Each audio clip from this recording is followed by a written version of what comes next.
하나님이 주신 직무를 소중하게 여겨라라는 제목 가지고 함께 하나님의 말씀을 나누고자 합니다. 우리 지난 시간에 성령이 우리에게 권능으로 임하실 때 우리가 예수 그리스도의 이 십자가와 부활이라고 하는 이 복음을 들고 이 복음이 지배하는, 그리고 하나님의 나라의 법이 지배하는, 하나님의 말씀이 지배하는 그분의 나라를 세우는 증인으로 우리가 살게 된다라고 함께 나누었습니다. 이 시대의 위기라고 한다면 우리가 믿고 있는 이 믿음에 대한 확실한 증언에 대해서 목숨을 걸고 살아가는 자들이 사라져가고 있기 때문이 아닌가 싶습니다. 그런 대부분 교회 생활하면서 교회 안에서 우리만의 천국을 만들고 또 우리끼리 서로 집사님, 권사님 하면서 서로 기분이 좋고 맛있는 음식을 나누는 정도로만 생각하지, 우리가 믿고 있는 이 믿음에 대한 분명한 증언, 여기에 우리가 목숨을 건 사람들이 얼마나 있을까? 교회의 타락과 교회에 주어진 이 파워가 약해지는 것은 바로 이런 성도들이 줄어들 때 그렇습니다. 여러분, 그런데 성령의 권능으로 우리에게 임하시면요, 성경의 말씀에 근거하면 우리가 그분의 증인으로 살게 된다라는 거예요. 그러니까 성령의 권능에 가지고 있는 본질적인 메시지가 무엇이냐? 방언을 하고 예언을 하고 소위 방방 뛰는 게 아니고요, 우리가 예수의 증인이라고 하는 분명한 정체성을 가지게 되고 그분의 나라를 위해서 우리가 힘쓰면서 때로는 우리의 삶에 많은 불이익들을 감수하면서 살아가게 된다는 겁니다. 여러분, 이런 관점에서 보면 우리가 예수를 믿고 성령의 권능을 힘입는다고 하는 것은요, 썩 유쾌하지 않을 수 있어요. 가끔 기도원에 가서 성령을 받으러 간다, 성령의 권능을 받으러 간다라고 하는 분들이 계시는데 한번 곰곰이 생각하고 가셔야 될 것 같아요. 왜일까요? 성령의 권능을 받으면 무슨 일이 벌어지기 때문에 그러죠? 왜 제가 유쾌하지 않는 일이냐라고 말하냐면, 그분이 우리에게 권능을 부어주시면요, 내가 원하는 삶을 살 수 없어요. 하나님이 원하시는 삶을 살게 되고요, 그동안 내 중심적이었던 삶에서 예수 그리스도가 중심이 되는 삶으로 바뀌기 때문에 그래요. 내가 원했던 이전의 삶과는 여러분 이별하는 것입니다. 그리고 내가 이 땅을 살아갈 때 나에게 주어진 사명이 무엇인지 분명한 인식이 생기게 돼요. 내가 살아가는 모든 삶의 현장에서 내가 공부하고 일하는 모든 이유가 하나님의 나라를 위한 것이라고 하는, 이게 여러분 내 안에 불릴듯 일어난다라는 겁니다. 그래서 여러분, 예수 믿는 것은 썩 간단하지 않습니다. 그래서 예수님은 마태복음 16장을 보면 누구든지 나를 따라올 수는 있다, 누구든지 나를 따라올 수는 있는데 단 너 자신을 부인하는 싸움이 있어야 된다. 여러분, 날마다 내 자신을 부인한다는 게 무엇일까요? 내가 원하는 삶이 있지 않겠습니까? 내가 기대하는 삶이 있어요. 혹은 내가 예수를 믿기 이전과 달리 예수라고 하는 전능자를 믿고 있으니 내 삶에 이러한 어떤 형통함이 나타나지 않을까라는 그 기대감이 있는데 그걸 다 버리라는 거예요. 그리고 내가 너에게 주는 십자가를 지고 따라와라 라고 말씀합니다. 도대체 우리가 예수 주님을 믿으면서 내 삶 가운데 형통함이 주어진다는 것을 어디서 들었는지, 왜 우리나라 성도들은 이런 신앙관을 가지고 있는지, 누가 심어줬는지, 도대체 그게 본질이 아님에도 불구하고 왜 성도들은 교회 다니면서 그런 신앙을 가지고 있는지. 근데 예수님은 뭐라고 말씀하십니까? 날마다 너 자신을 부인해야 된대요. 날마다. 여러분, 날마다 내 자신을 부인하라고 하는 이유는 날마다 그런 내 안의 욕망과 내 안의 원함이 생겨난다라는 거잖아요. 근데 예수님은요, 너희가 하나님의 나라의 증인으로, 하나님 나라의 백성으로 살아간다고 하는 것은 내가 너희들에게 주었던 하나님의 나라를 주기 위해서 걸었던 그 삶의 여정을 그대로 따라오는 것이다 라고 말합니다. 타로 점 보듯이 무속인에게 우리가 점을 보고 내 운세를 보듯이 그렇게 예수 믿는 게 아니라는 거예요. 예수 믿는 것은 여러분, 내 삶에 있어서 내가 꿈꾸고 내가 이루고 싶어하는 내 삶에 내가 추구하는 나라가 아니고요, 그분이 추구하는 나라를 내 마음에 소망으로 삼고 살아가는 자들이라는 것입니다. 성령이 우리에게 임하시면 그 나라를 꿈꾸게 하신다라는 거예요. 여러분, 그 나라가 꿈꿔지십니까? 여러분이 기대했던 삶을 살지 못할 수 있어요. 그래서 여러분, 예수 믿는 것은 그다지 썩 유쾌하지 않다. 그러지 않을 수 있다라고 제가 소개를 하고 있는 겁니다.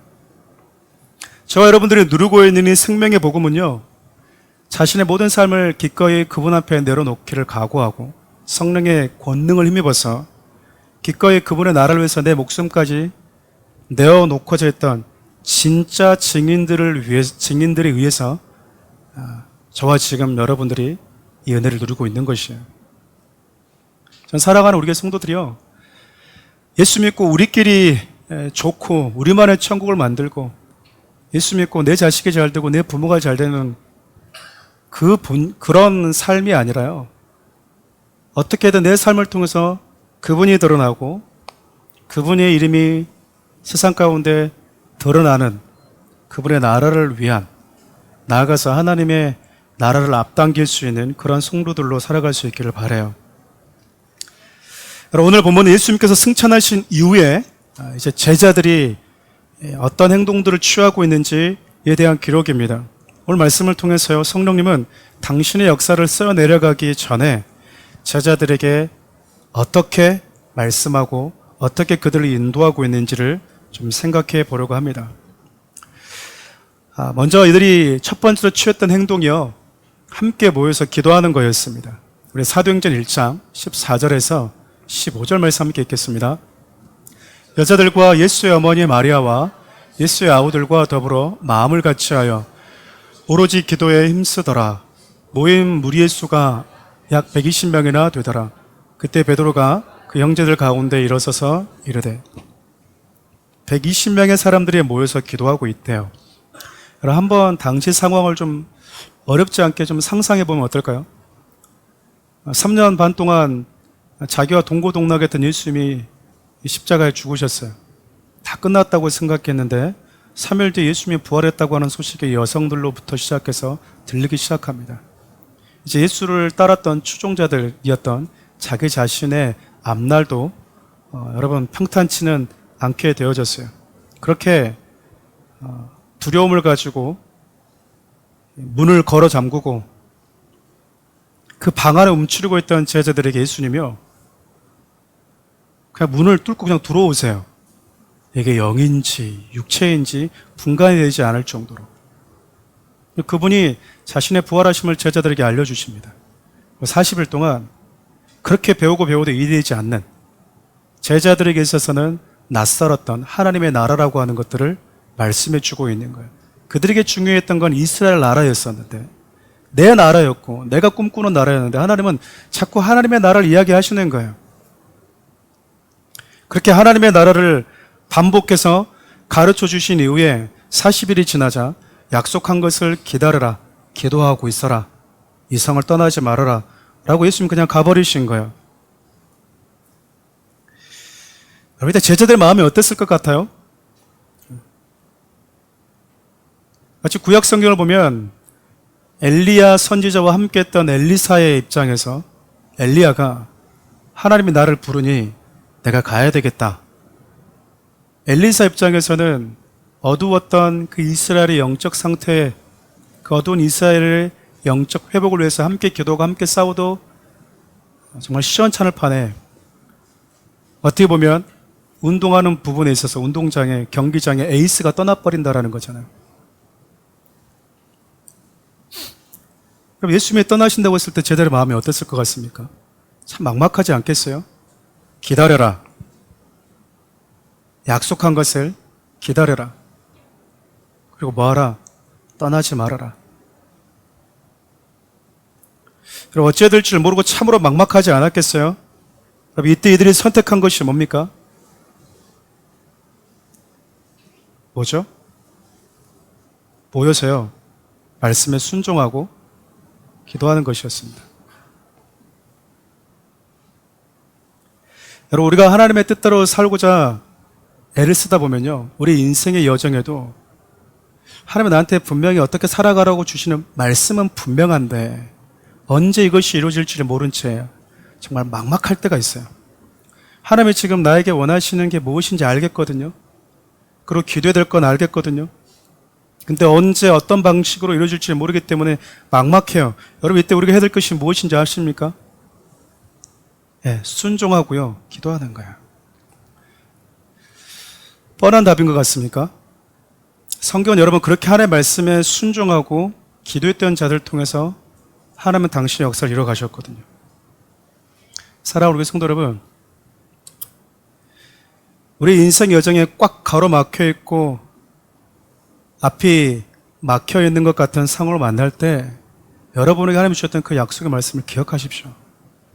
그리고 여러분 그 약속의 말씀에 붙들고 기도하시기 바라요.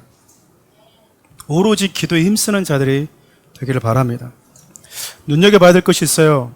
성경은 여러분 예수님의 말씀에 순종해서 그리고 모여서 기도하는 사람들의 이름과 그들의 부류가 어떤 부류였는지를 기록하고 있다는 겁니다. 그 부류를 보면 여러분 첫 번째 제자들 부류가 있어요. 제자들은 예수님과 3년 반 동안 동고동락했던 사람들이잖아요. 그렇죠. 성경이 이 제자들의 이름을 하나씩 하나씩 다 기록을 하고 있습니다. 두 번째 부류가 여성들이었습니다. 두 번째 여성들 부류입니다. 당시 여성들은 여러분 사회 구성원으로서 인정받지 못할 만큼 사회적인 약자였습니다. 그럼에도 여러분 예수님은 여인들을 하나님의 나라의 증인으로 세우십니다. 이게 여러분 세상 나라와 다른 거예요. 인도의 카스트 제도와 달리 우리나라 유교 문화와 달리 여성들이 사회 한 구성원으로 인정받지 못하지만 하나님의 나라는 다르다라는 겁니다. 하나님의 약속을 붙들고 있다면 남녀노소 인종에 관계없이 모두가 다 하나님의 나라에 쓰임받는 자들이 될 수 있다는 거잖아요. 본문에 기록된 여성들이 누굴지 우리는 충분히 추측해 볼 수 있어요. 예수님께 자기의 모든 것들을 쏟아부었던, 향유를 쏟아부었던 막달라 마리아도 있겠죠. 그리고 여러분 예수님이 십자가에 못 박히실 때 제자들은 다 도망갔는데요. 정말 대장부같이 죽이면 죽여라. 십자가 밑에 끝까지 남아있었던 사람들도 있었습니다.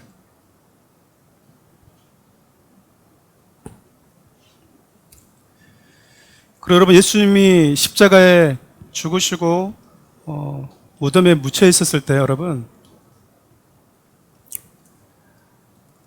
그곳에 가장 먼저 갔던 여성들 그리고 예수님의 부활을 가장 먼저 경험했던 그 여성들도 있지 않겠습니까? 그리고 예수님의 어머니 마리아까지. 여러분 세계 기독교 역사를 보면 예수님의 복음 전파에 있어서 여성들이 얼마나 중요한 역할을 했고 그 영향이 컸는지 모릅니다. 우리나라의 기독교 역사만 봐도 그래요. 물론 굵직굵직한 중심을 잡아줬던 귀한 목사님들도 계셨지만 그 중심의 교회를 떠나지 않고 교회를 지키면서 함께 주님의 나라를 위해서 울고 울었던 수많은 우리 여성도들이 있었습니다.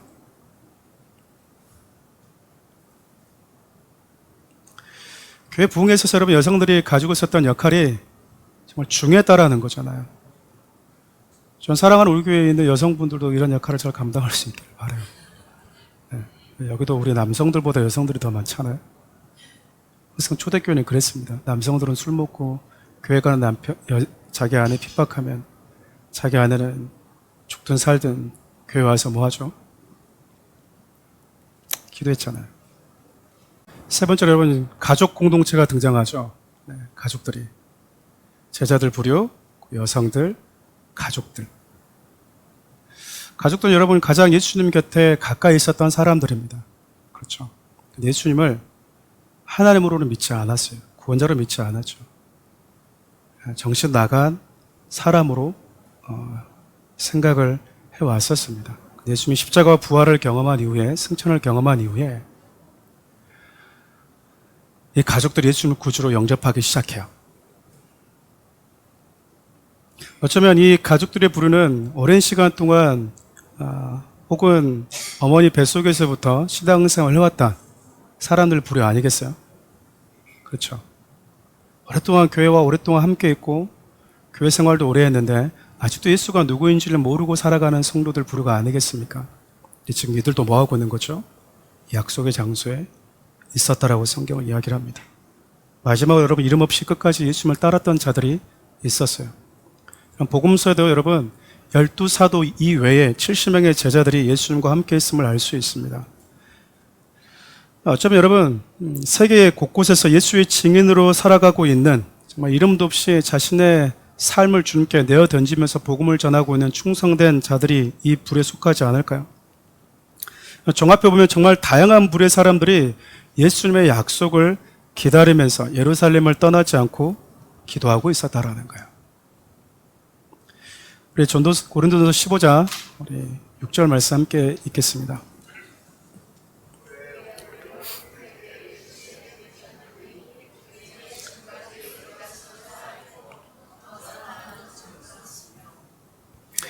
바울의 기록에 의하면 예수님의 부활을 본 사람이 몇 명이라고 얘기를 하죠? 네, 500명이었답니다. 네, 지금 여러분 예수님의 약속을 붙들고 마가라 다락방이라는 곳에 모여서 기도하는 사람 몇 명이죠? 네, 120명입니다. 그러면 계산해 보면 380명은 어디 가버렸잖아요. 네, 그렇죠. 이들이 다 뭘 봤는데? 예수님의 부활을 보았잖아요. 여러분 이것을 볼 때마다 느끼는 게 뭔지 아십니까? 어떤 신비로운 체험과 경험이 중요하지만 그 신비로운 경험, 체험 그것이 우리로 하여금 그 신앙에 머물게 하지는 못한다라는 거예요. 약속의 말씀을 신뢰하고 그 약속의 말씀을 붙들고 신앙생활하는 자들이 오래가지 놀라운 기적과 같은 현상을 추구하는 신앙은 여러분 결코 오래가지 못합니다. 뭐 영안 열려서 하나님을 보겠다, 예수를 만나겠다, 내가 불 받아서 뭐 하겠다, 그런 분들의 신앙이 오래 간 적을 제가 본 적이 없습니다. 똑같이 예수님의 부활을 보았는데 남아있는 자들은 누구냐? 놀라운 기적, 죽은 자가 어떻게 살아날 수 있지? 분명히 40일 동안 손으로 만져주고 함께 대화를 나눴던 그 예수님을 보았음에도 불구하고 여러분 남아있는 자는요 그분의 약속을 붙드는 자였다라는 거예요. 종종 성도들 만나다 보면 내가 하나님 앞에 어떤 신령한 영적 체험했는지 막 얘기를 합니다. 내가 그 경험을 통해서 하나님을 알게 됐다라고도 이야기를 해요. 중요한 건 내가 지금 그 약속의 말씀을 붙들고 그분 곁에 있느냐가 중요한 거예요. 하나님은요 어떤 특별한 체험을 했던 다수를 통해서 하나님의 나라를 이루어 가시는 게 아니라 약속의 말씀에 묵묵히 순종하고 기도하는 자를 통해서 교회의 부흥을 일으켜 가셨어요. 그래서 여러분 기도할 때 중요한 것이 또 있어요. 사도행전 1장 14절 말씀 함께 읽어볼까요? 여자들과 예수의 어머니 마리아와 예수의 아우들과 더불어 마음을 같이하여 오로지 기도에 힘쓰더라. 모인 무리의 수가 약 120명이나 되더라. 그때 베드로가 그 형제들 가운데 일어서서 이르되,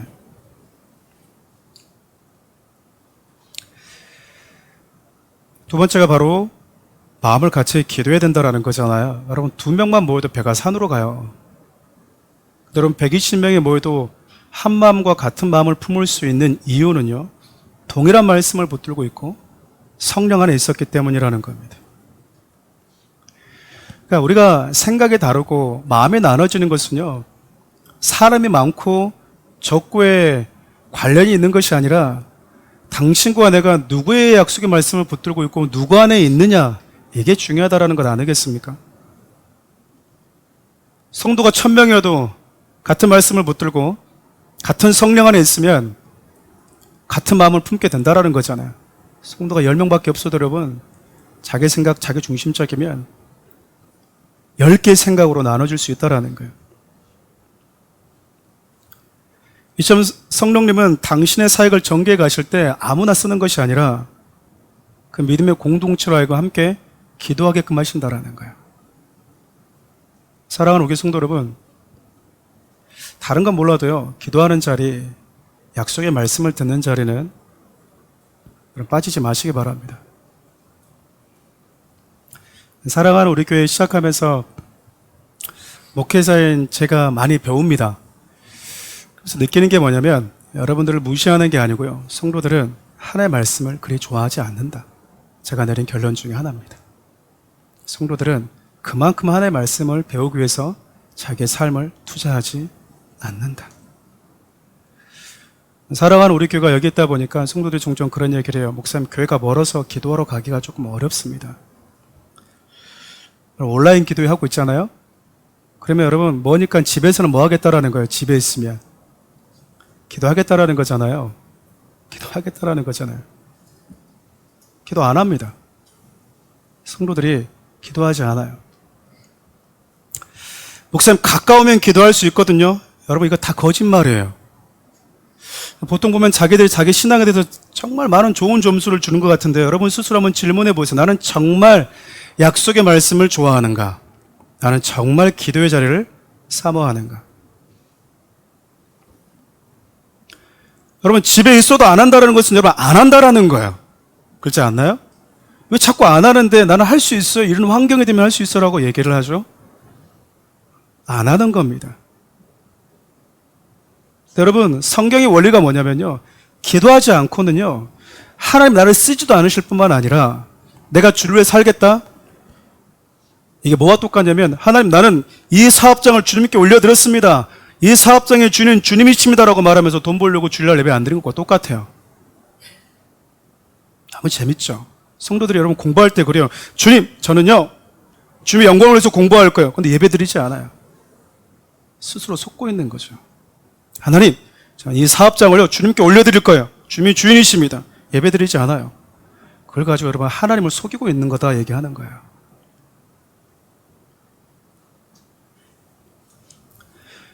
하나님께서 당신의 나라를 이뤄가실 때 여러분 어떤 사람을 쓰신지 오늘 본문을 통해서 여러분들 잘 점검해 보셔야 돼요.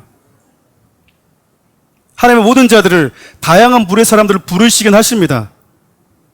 근데 여러분 약속의 말씀에 붙들고 그 기도 자리에 언제 이루어질지도 모르겠지만 그분의 정한 시기에 이것이 일어날 거라는 믿음을 가지고 기도한 자들 그들만 거기 있는 거예요. 사랑하는 우리 성도님들, 목회자가 성도들에게 기도해라 말씀 봐야 된다라고 말하지 않으면 여러분 성도들을 위한 목사가 아니라고들 합니다. 그러니까 기도하십시오. 말씀 보십시오. 이런 말을 여러분들이 제가 안 하고 있다면 저한테 와서 얘기하셔야 돼요. 목사님 진짜 저를 사랑하긴 하십니까? 제 영혼을? 이렇게 물어보셔야 되는 거예요. 목사님 제가 기도하지 않고 있는데 왜 저한테 기도하란 말씀 안 하십니까? 제가 목사님 지금 한 달째 예배를 빠졌는데 왜 저한테 예배 안 오냐고 왜 얘기 안 하십니까? 제가 예배가 소홀해졌는데 왜 말씀을 안 해주세요? 전화하면 오히려 부담스러워 하잖아요. 그렇죠. 왜 전화하지? 안 가면 안 간 거 뻔히 알 건데. 그냥 알아서 그냥 하시지니 왜 자꾸 전화하셔가지고 부담스럽게. 성령님이 당신의 역사를 이루어가실 때 가장 먼저 가시는 게 기도하게 하시는 것. 두 번째 여러분, 하나님의 당신의 사역을 전개 가시기 전에 반드시 하시는 일이 있는데요. 그게 뭐냐면 기억하고 싶지 않는 아픔에 직면하게 하시는 겁니다. 여러분 12 제자들에게는 영적인 트라우마가 있었어요. 그 트라우마가 뭐냐면 모두가 다 알고 있는 서로가 서로에 대해서 너무나 잘 알고 있는 약점이었습니다. 그게 무엇이었냐면 예수님이 십자가에 못 박히실 때 제자들이 다 뭐 했죠? 다 도망가 버렸습니다. 베드로는 뭐 하고요? 부인했습니다. 또 한 제자는 뭐 했습니까? 예수님 팔아 넘겨버렸어요. 예수님 가장 곁에서 누구보다도 예수님과 함께 있어줘야 될 그 제자들이 가장 중요한 순간에 예수님을 다 버리고 도망가 버렸다 그 말입니다. 근데 예수님이 지금 그 제자들에게 뭘 맡기고 있는 거예요? 그들에게 하나님의 나라를 지금 맡기겠다라는 거예요. 어떻게 보면 예수님 입장에서는 가장 나에게 상처 준 사람들이잖아요. 가장 아픔을 줬던 자들이에요. 다른 사람들은 몰라도 너는 내 곁에 머물러 있어주면 안 되겠니? 한 시간만 나와 함께 깨어 있었으면 안 되겠냐라고 그 기대를 다 저버렸던 자들이 바로 제자들 아니겠습니까?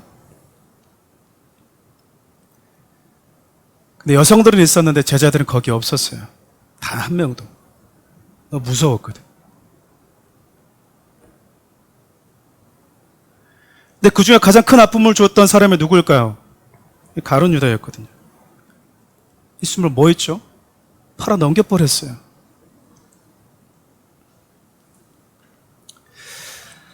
저는 저 여러분들을 볼 때마다 또 제 자신의 삶을 볼 때마다 우리에게 하나님이 무언가를 맡겨주고 있다는 게 얼마나 은혜인가.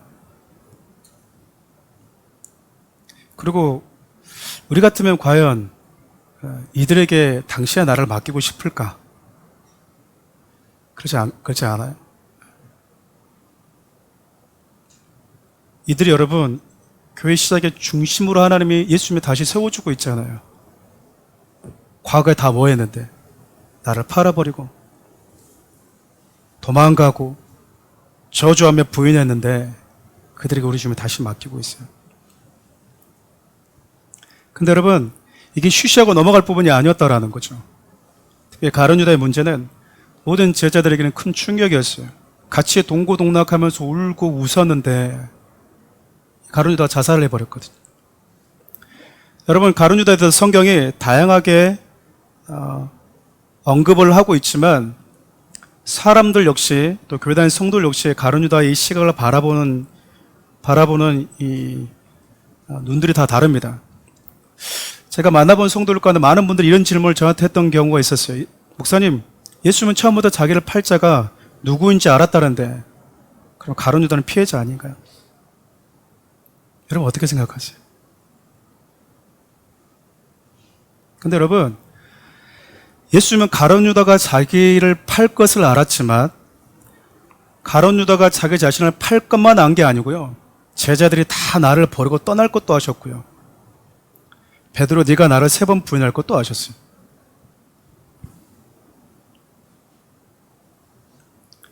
근데 여러분 중요한 건 제자들이 뭐 하죠? 돌이킵니다. 돌이켜요.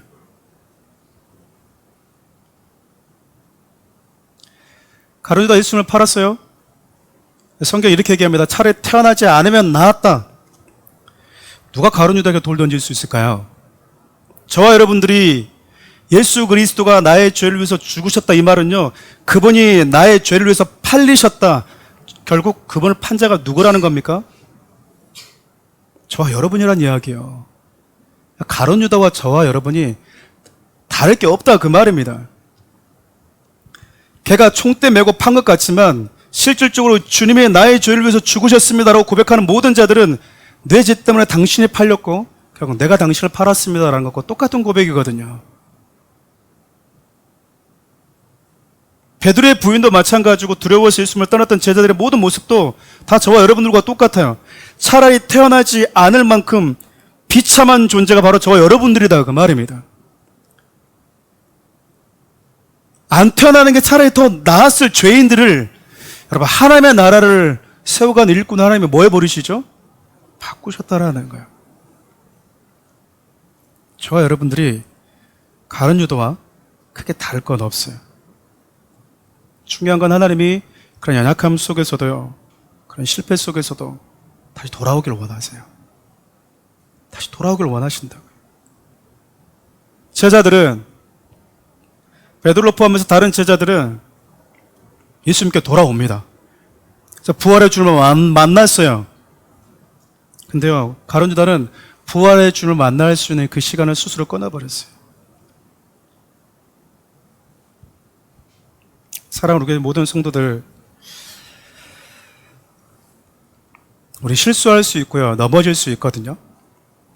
중요한 건 다시 돌이켜 그분 앞에 서야 된다는 거예요.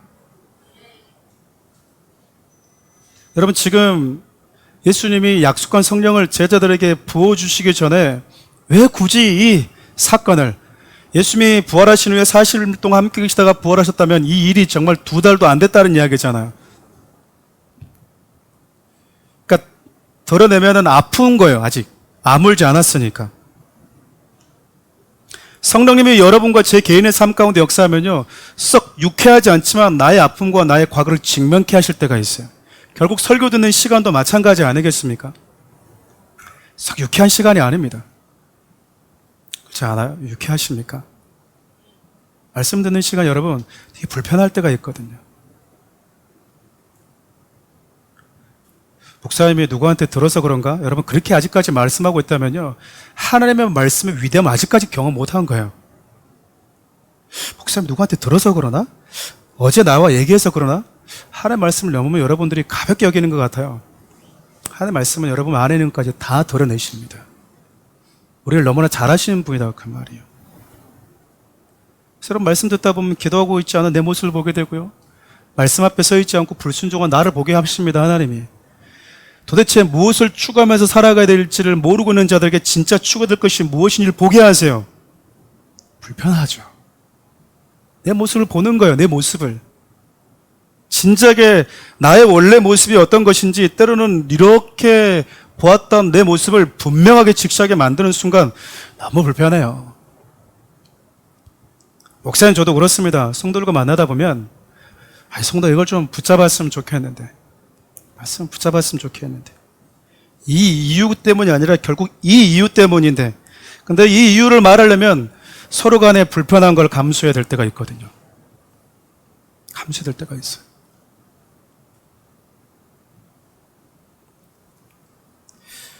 제가 궁금한 건 그래요. 여러분들이 정말 하나님을 신뢰하냐 그 말입니다.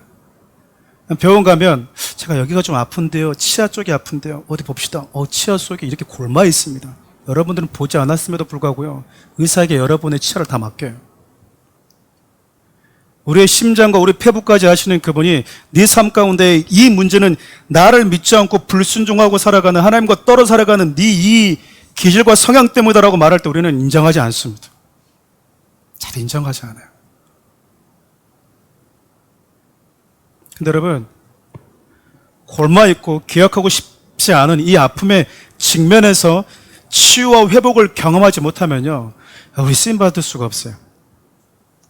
여러분 우리가 전쟁하더라도 전쟁에서 총상을 당하면 여러분 와서 치유받고 다시 나가는 것이지 다리를 질질 끄고 있는데 여러분 죽든지 말든지 나가서 싸우라 그런 사람은 없어요. 제가 성도를 만나면서 느끼는 것들이 있습니다. 상처와 아픔 그 늪에 너무 오래 빠져 있게 되면요 여러분들이 그 늪에 빠져 있는 것조차도 모른 채 세상을 바라보는 눈빛과 하나님을 바라보는 시선이요 부드럽지 않다라는 거예요. 아플 수 있잖아요. 근데 여러분 동일한 그 아픔이 5년, 10년, 20년 치유되지 않은 채 똑같이 그 상처라고 늪에 빠져 있으면 여러분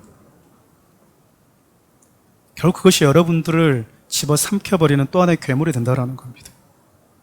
하나님의 나라를 살 수 없어요. 사랑하는 우리 성도 여러분, 부모로부터 상처받으신 분들이 있으실 것이고 자식으로부터, 배우자로부터 여러분 만난 사람들에게 상처받으신 분들이 있을 거예요. 그 늪에 너무 빠져있지 마십시오. 주님이 직면하게 하실 때 그 앞에 직면하셔야 돼요. 아파도 직면하셔야 돼요. 내가 뭘 실수했고 무엇을 잘못했는지 그것을 여러분들이 직면할 수 있기를 바랍니다. 깊은 좌절감과 상실감으로 인해서 여러분 스스로 목숨을 끊어버렸던 이 가룟 유다에 대해서 성경이 어떻게 평가하냐면요. 우리 사도행전 1장 17절 함께 읽어볼까요? 이 사람은 본래 우리 수 가운데 참여하여 이 직무의 한 부분을 맡았던 자라. 네. 말씀을 준비했는데 저게 캐치가 안 된 것 같아요. 직무를 맡았던 자라 이 말은 어떤 뉘앙스가 있습니까? 맡았었는데 지금은 아니다라는 거잖아요. 지금도 맡고 있다 이러면 참 좋았을 텐데 맡았었다라는 거예요. 우리 사도행전 1장 20절 말씀 함께 읽어볼까요? 시편에 기록하였을 때 그의 거처를 황폐하게 하시며 거기 거하는 자가 없게 하소서 하였고 또 일렀을 때 그의 직분을 타인이 취하게 하소서 하였더라. 여러분 가룟 유다의 행동을 성경은 하나님이 주신 거룩한 직무를 스스로 저버리는 행동, 타인에게 하나님이 주신 지위를 빼앗겨버린 행위라고 이야기를 해요. 여러분 목사와 장로 그리고 권사, 순장, 목장, 교사들이 여러분 교회 안에 있는 직무가 세상 사람들의 눈에는 그리 대단해 보이지 않겠죠. 그렇지 않아요? 여러분 교회 안에서 장로님, 권사님 그러면 권사님이세요, 장로님이세요 우리가 이렇게 좋아할 수 있지만 세상 가운데 세상에 살면서 누구 만날 때 무슨 일 하십니까? 나 교회 장로요. 그러면 아 그럽니까? 나 권사요. 그러면 권사님이셨어요. 이래요? 세상 사람들 여러분 그렇게 대단하게 생각하지 않습니다. 근데 여러분 하나님은 그 직무를 소중하게 여기십니다. 우리가 살아가다 보면 실수할 수 있고 시행착오가 있을 수 있는데요. 스스로 이 직무를 절대 포기하지 말라 그 말이에요. 절대 포기하지 마십시오. 연말 연초가 되면은 여러 가지 일로 인해서 교회에 맡겨진 사역을 스스로 내려놓는 분들이 계세요. 그렇죠. 뭐 교사를 내려놓거나 내려놓으신 분들이 있으십니다. 근데 여러분 복음을 위해서 여러분들에게 맡겨진 직무는 소중하게 여길 수 있어야 돼요. 할 수만 있다면 여러분 내게 맡겨주신 직무가 하나님의 나라를 위한 것이라고 한다고 그러면 여러분 빼앗기지 마십시오. 다른 건 몰라도 하나님의 나라 일과 상관 있고 주님의 몸된 교회와 상관이 있는 일은 여러분 빼앗기지 말라 그 말입니다. 다른 것들은 얻기 위해서 그냥 눈에 쌍불을 켜면서 왜 하나님의 나라, 주님이 나에게 주신 그 직분은 소중하게 여기지 않죠? 왜 그렇게 소중하게 여기시지 않죠?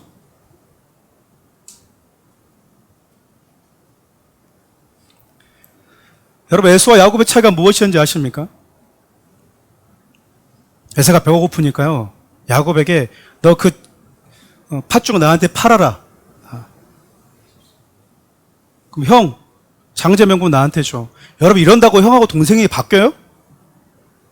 안 바뀐다니까 여러분. 어린 시절에 뭐 누님이 있거나 오빠가 있었던 친구를 보면 너 나 오빠라고 그래. 저희 집에도 2번과 3번이 오빠 하면서 누나가 동생과 놀거든요. 그럼 그렇게 논다고 그래서 그래 오늘은 네가 오빠 해 라고 한다고 그래서 누나와 동생이 바뀌는 게 아니에요. 에서가 그래 내 장자 너한테 줄게라고 해서 큰 아들과 작은 아들이 바뀌는 게 아니에요. 그런데 하나님은 뭘 보셨냐면요. 그가 하나님이 주셨던 장자라고 하는 직분을 소홀히 여겼다고 보시는 거예요. 세상 누가 그것을 가지고 그 농담한 거잖아. 그냥 얘기한 거잖아. 그냥 지나가면서 한 얘기인데 왜 그렇게 너는 웃자고 한 얘기를 죽자고 달라들었어? 근데 하나님은요 그 말을 기억하셨다고요. 네가 내가 준 직무를 가볍게 여기고 있구나. 가룟 유다가 하나님이 주셨던 그 영광스러운 12사도라고 하는 그 자리에서 바로 박탈이 됐던 이유도 바로 그것이었습니다. 하나님이 주신 직무를 스스로 버렸다라는 거예요. 판행위가 버린 게 아니고요. 스스로 목숨을 끊어버리는 것이 직무를 포기한 거다 그 말입니다. 성령님 여러분 가룟 유다로 인해서 12제자들 가운데 일어났던 이 잊고 싶은 아픔과 과거의 트라우마에 직면하기를 원하셨어요. 12제자가 모이면 여러분 스스로 어떻게 볼까요? 너 팔았잖아 예수님. 니도 판 놈이고 니도 판 놈이고 근데 네가 언제 뭐 성령 받았다고 막 복음을 전하고 예수를 전해? 야, 웃기고 있네. 그렇지 않겠어요 여러분? 어제같이 술 마시고 놀던 내가 갑자기 주님 찬양해가지고 두 손 들고 있자고 하면 얼마나 웃기겠어요. 12제자를 보면 서로가 약점을 너무나 잘 알고 있는 사람들이잖아요. 우리 주님이 12제자라고 하는 그 공동체 안에 이 아픔과 슬픔, 트라우마를 반드시 짚고 넘어가게 하셨다는 거예요. 그것을 여러분 그냥 이렇게 덮어두고 넘어가게 되면 앞으로 나아갈 수 없다라는 거잖아요. 여러분 그렇게 우리 주님이 그 아픈 슬픔, 트라우마에 직면하게 하신 이후에 그분이 마지막으로 하신 게 뭐냐면요. 공동체를 새롭게 하십니다. 12사도 중 하나였던 가룟 유다를 대신할 사도 한 명을 세우도록 하신 거죠. 없으면 11명 하면 안 됩니까? 그렇잖아요. 10명 하면 뭐하고 11명 하면 못해요. 왜 자꾸 숫자 이렇게 신경을 쓰시죠? 우리 주님이 시작하신 것을 반드시 채우겠다라고 하는 그분의 뜻이잖아요. 우리가 집중해야 될 부분이 있어요. 그게 뭐냐면 12사도, 즉 가룟 유다가 빠진 그 자리에 합류하게 된 그 사도의 자격이 무엇이었냐라는 거예요. 그 첫 번째 자격이 이랬어요. 예수님께서 사역을 시작하실 때부터 그분의 십자가와 부활을 경험하고 승천할 때까지 그분 곁에 있었던 사람이었습니다. 우리 사도행전 1장 21절에서 22절 말씀 함께 읽겠습니다. 이러므로 요한의 세례로부터 우리 가운데서 올려져 가신 날까지 주 예수께서 우리 가운데 출입하실 때 항상 우리와 함께 다니던 사람 중에 하나를 세워 우리와 더불어 예수께서 부활하심을 증언할 사람이 되게 하여야 하리라 하거늘. 저 말씀을 자세히 보면요. 요한의 세례로부터 우리 가운데로 올려가신 날까지, 예수님 요한에게 세례받을 때부터 지금 승천하실 때까지 우리 가운데 출입하실 때 어떤 자요? 항상 우리와 함께 다니던 사람입니다. 다시 말하면 가룟 유다의 그 빈자리를 채워서 들어올 수 있는 또 하나의 사도가 가져야 될 자격이요, 기쁠 때나 슬플 때나 세상으로부터 호산나 다윗의 자손이여라고 하는 환호를 받을 때에도, 교회가 칭찬을 받을 때에도, 교회가 너무 이기적이다라고 하는 손가락질과 세상으로부터 비난을 받을 때에도, 예수는 결국 구원자가 아니라 이단하였다라고 하는 그 거친 비난을 받을 때에도 그분 곁에서 함께 있어준 사람, 하나님이요 그 사람을 사도로 세우겠대요. 솔직히 교회도 그래요. 교회 역사를 보면 직분자를 세운 일들로 인해서 교회 안에 크고 작은 갈등들이 많이 일어납니다. 근데 여러분, 교회의 리더십이라고 하는 존재는 어떤 존재냐면요, 교회와 운명을 같이 하는 거예요. 교회와 운명을 같이 하는 겁니다.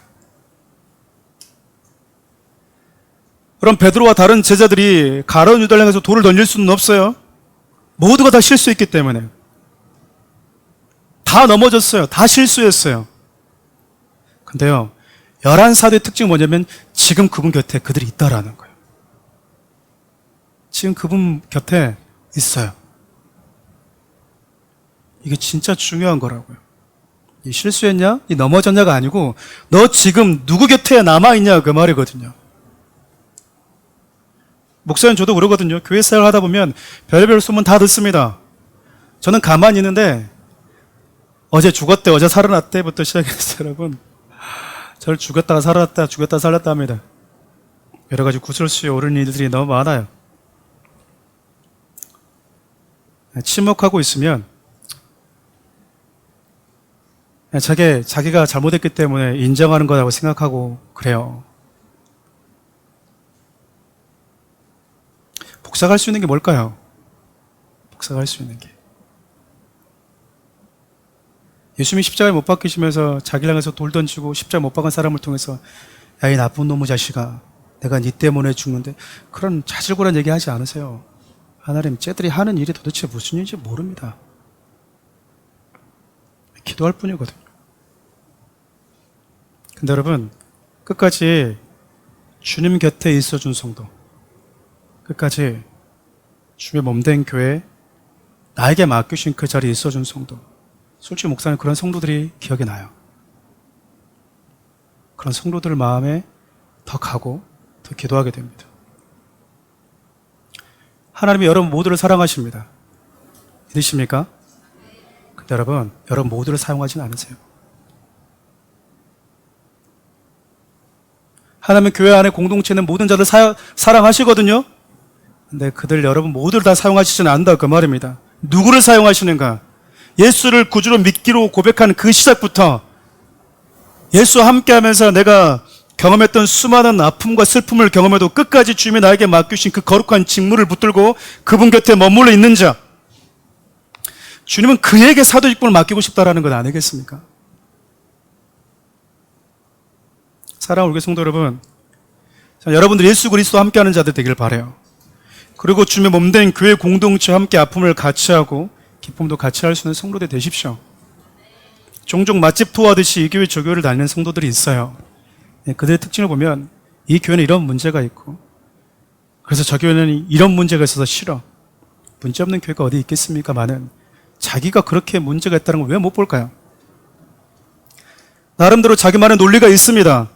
물론 복음이 들려지지 않는 교회라고 하는 것 때문에 옮겼다면 그들의 선택 역시 존중받아야 된다고 생각해요. 하지만 교회가 소위 잘 나갈 때도 있지만 잘 나가지 않을 때에도, 그렇지 않은 소문이 들릴 때에도, 혹은 안 좋은 소문이 들리니까 떠난다고 하는 것은 여러분, 그런 자들에게 저는 우리 주님이 중요한 직무를 맡기지 않는다고 확신합니다. 성경 말씀이 그래요. 성경 말씀이 지금 그렇다고요. 다들 하나님 일하고 싶어하는 분들이 있어요. 근데 고만고만하는 분들이 있어요. 왜 하나님이 저에게는 저렇게 하나님을 사랑한다고 하는데, 저렇게 비전이 있다고 하는데 왜 하나님은 더 이상 크게 안 쓰시지? 그 사람들 공통점이 있어요. 그게 오늘 이 말씀에서 찾을 수 있다 그 말입니다. 하나님의 12사도 가운데 한 자리 빠져버린 그 자리를요, 처음부터 끝까지 어떤 상황에도 예수 그리스도를 떠나지 않는 자들 중에서 세우겠다고 말씀하는 것도 바로 이 때문입니다. 마지막으로 살펴보고 싶은 게 그거예요, 여러분. 12사도 가룟유다 빠져버린 이 한 자를 메꾸는 데 있어서요, 2명의 사람이 추천이 되었다라는 거예요. 사도행전 1장 23절에서 25절 함께 읽어볼까요? 그들이 두 사람을 내세우니 하나는 바사바라고도 하고 별명은 유수도라고도 하는 요셉이요 하나는 마띠아라. 그들이 기도하여 이르되 뭇 사람의 마음을 아시는 주여, 이 두 사람 중에 누가 주님께 택하신 바 되어 봉사와 및 사도의 직무를 대신할 자인지를 보이시옵소서. 유다는 이 직무를 버리고 제 곳으로 갔나이다 하고 제비 뽑아 마띠아를 얻으니 그가 11사도의 수에 들어가니라. 예수님 곁에서 함께했던, 끝까지 함께했던 사람들 중에서 여러분 2명이 추천이 된 거예요. 여러분 이 2명이 120명 중에서 추천됐으니까 여러분 얼마나, 우리 표현을 빌리자면 신앙이 정말 대단한 분들이겠어요. 그렇잖아요. 이 둘의 공통점은 똑같이 예수님이 세례 받으실 때부터 승천하실 때까지 함께했던 사람들이잖아요.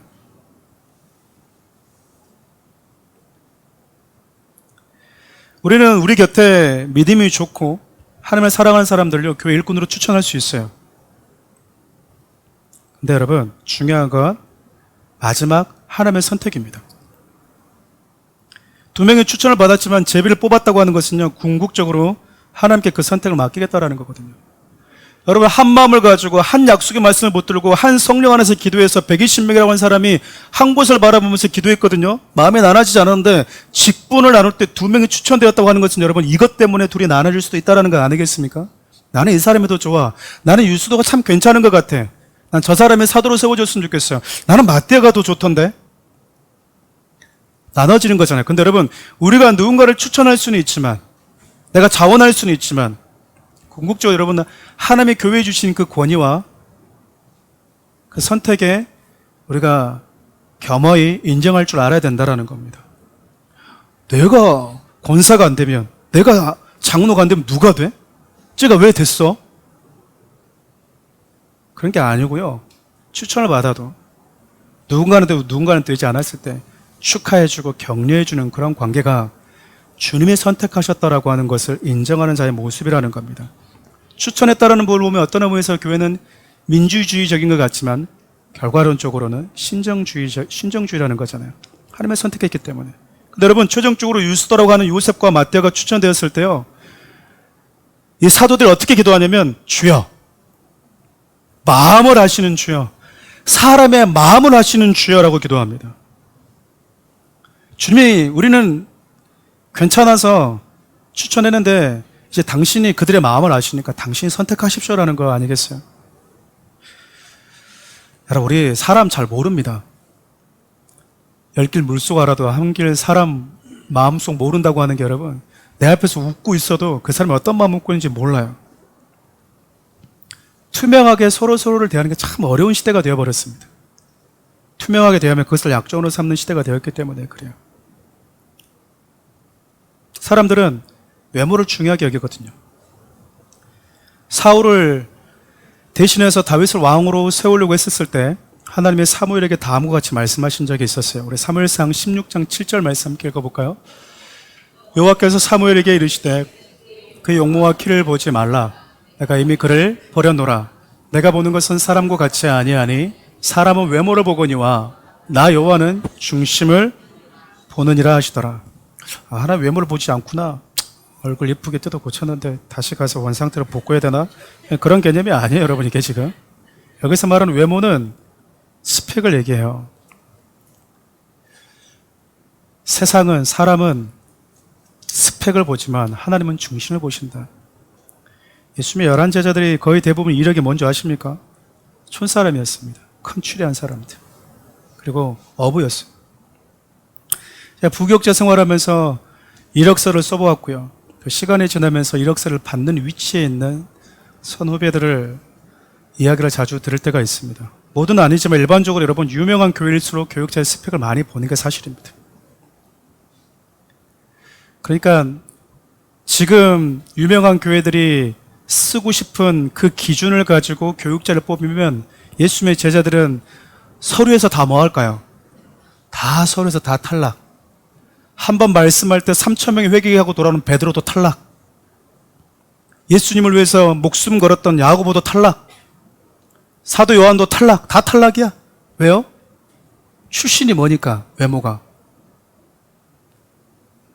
지방 사람, 섬 사람이에요. 섬 사람.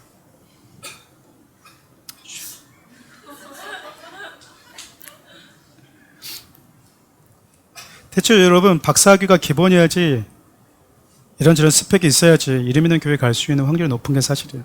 물론 실력 있는 분들이 실력 있는 자리에 가는 게 저는 중요하다고 생각합니다. 그 스펙이 무조건 나쁜 건 아니에요. 스펙을 준비하지 않는 것이 그러면 지혜로운 겁니까? 저는 그렇게 생각하지 않습니다. 중요한 거는 하나님은 나의 스펙이 어떠함이 아니라 하나님께 쓰임받는 절대적 기준이 스펙이 될 수 없다라는 거예요. 하나님을 향한 마음, 그분의 나라를 위한 마음, 이게 중요하다라는 거예요. 왜냐하면 하나님이 다윗의 중심을 봤을 때 뭘 보셨을까 보면 다윗이 골리앗과 싸우러 나갈 때 그때 그가 했던 말을 보면 알 수 있거든요. 형들에게 도시락 주러 갔다가 블레셋이라고 하는 이방 나라가 하나님의 이름을 모독한 걸 듣게 된 거예요.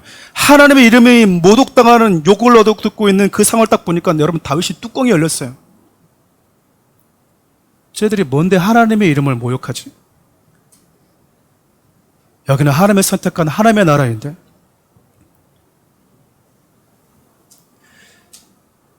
하나님의 다윗은 어떤 중심을 보셨을까요? 그러면 그가 나의 이름을, 나의 명예를 소중하게 여기고 있구나. 하나님의 나라를 소중하게 여기고 있고 그 나라를 위해서 기꺼이 목숨도 내어놓을 준비가 되어져 있구나. 저는 유수다라고 하는 요셉 괜찮은 사람이라고 믿습니다. 봉사도 잘했던 사람이라고 믿어요. 그런데 하나님 보시기에 이 부분에 있어서는 마떼아가 조금 더 그분의 마음에 부합했다고 저는 믿어요. 저는 사랑하는 우리 교회 모든 성도들이 공동체에도 인정받는 성도들이 되길 바라지만 공동체에서 추천받는 성도들로 여러분 머물면 안 돼요. 주님이 여러분들을 마지막에 최종적으로 인정하지 않으면 우리의 신앙은 그냥 껍데기일 뿐입니다. 저 사람 참 괜찮은 것 같아요, 목사님. 저 집사람 너무 대단한 것 같아요. 하나님 여러분 중심을 보시거든요. 하나님을 속일 수 있을 거라고 생각하시나요? 하나님 앞에서 여러분 신앙이 그 거품이 사라지지 않을 거라고 생각하시나요? 말씀을 마무리하려고 합니다. 사랑하는 우리 성도 여러분, 하나님의 나라를 위해서 약속의 말씀을 붙들고 사랑하는 우리 교회가 같은 마음을 가지고 기도했으면 좋겠습니다. 저와 여러분들에게 맡겨주신 그 거룩한 직무를 여러분 소중히 여기는 자들이 되었으면 좋겠어요. 여러분 잘 아시는 백화점 왕이라고 불렸던 존 워너메이커라고 하는 기독교인이 있었습니다. 그 미국의 해리슨 대통령이 그를 채무부 장관으로 세웠어요. 통신부 장관이죠. 요즘으로 따지면. 근데 그가요, 조건을 내세웠는데 어떤 조건을 내세웠냐면 내가 지금 주일학교 교사인데 주일을 지키는 것과 주일학교 교사를 장관을 해도 맡을 수 있다라고 하는 이 조건의 부합이 되면 장관직을 수락하겠습니다라고 얘기를 했어요. 여러분 이때 기자가 어떻게 질문했는지 아십니까? 당신은 장관직이 주일학교 교사 직분보다 못하다고 생각하십니까? 기자가 이렇게 질문한 거예요. 여러분 이때 존 워너메이커가 어떻게 얘기하는지 아십니까? 장관직은 제게 부업이고요. 주일학교 교사는 저의 본업입니다. 하나님은요 이런 사람을 사용하세요. 여러분 이 땅에 얼마나 많은 사람들이 돈을 벌고 부자인지 몰라요? 하나님이 기억하는 부자는 바로 그런 사람이에요. 부업이 무엇인지 본업이 무엇인지를 아는 사람이에요. 이 땅을 살아가면서 주님이 나에게 주신 직무는 그냥 기분이 좋으면 하고 기분이 안 좋으면 안 하고 시간이 되면 했다가 시간이 안 되면 못하고 내가 오늘 기분이 안 좋으면 하고 기분이 안 좋으면 열받으면 못하고 목사님 그럴 때도 있지 않습니까? 근데 세상 일은 몸이 아파도 죽어도 가는 거죠. 본업과 부업을 분별하지 못하는 세대, 하나님은 그들을 중요한 직무로 사용하지 않습니다. 올해 사랑하는 우리 교회의 주제가 주여 나를 사용하소서입니다. 진짜 쓰임받기를 원하십니까? 여러분들 쓰임받지 않아도 여러분들 그 무언가에서 쓰임받아져 가고 있어요. 내 안에 분노에 의해서 쓰임받아지기도 하고요. 내 안에 탐욕에 의해서 여러분들이 쓰임받아지고 있기도 합니다. 세상이 원하는 논리와 세상이 원하는 그 성공이라고 하는 그 의미와 개념에 쓰임받고 있어요. 어떤 쓰임받음은 내 자신을 망하게 하지만 어떤 쓰임받음은 나와 영혼들을 살리고 생명으로 그 결과가 귀결되기도 합니다. 사랑하는 우리 성도 여러분, 우리 좀 신앙생활 할 때요, 좀 제대로 합시다.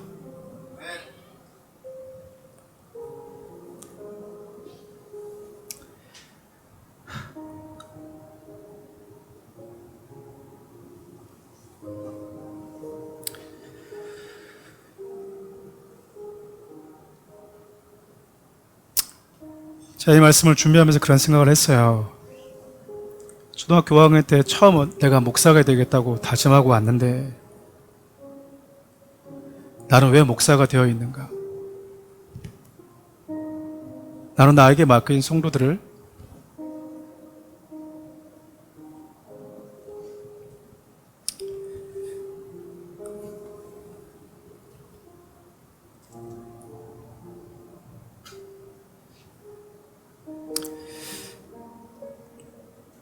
우리가 연기하듯 신앙생활을 하고 성경이 말하는 것과 상관없이 신앙생활을 해서 하나님 앞에 서게 되면 나는 얼마나 성도들한테 미안할까? 목사 하나 잘못 만나서 제대로 된 신앙이 무엇인지 모른 채 신앙생활을 한 거니까.